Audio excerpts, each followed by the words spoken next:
बहुत से साथी हमारे ऐसे हैं जो नए नए क्रिएटर बने हैं और फेसबुक पे काम कर रहे हैं और उनको फेसबुक पे काम करने की फेसबुक की गाइडलाइन का पता नहीं होता। सबसे पहले साथियों, आपको फेसबुक की जो बेसिक जानकारी है और फेसबुक की गाइडलाइन है उसके बारे में पता होना चाहिए। बहुत से साथी ऐसे होते हैं जो अपनी फ़ोटो पे सॉन्ग लगा देते हैं या कोई रील कोई और होती है उसके पीछे सॉन्ग लगा देते हैं, आगे सॉन्ग लगा देते हैं।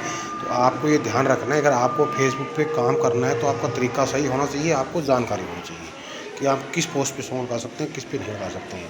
नहीं तो एक दिन नहीं, 1 महीना नहीं, 1 साल नहीं, आपको 10 साल लग जाएंगे, आपको कंटेंट मॉडरेशन टूल नहीं मिलेगा।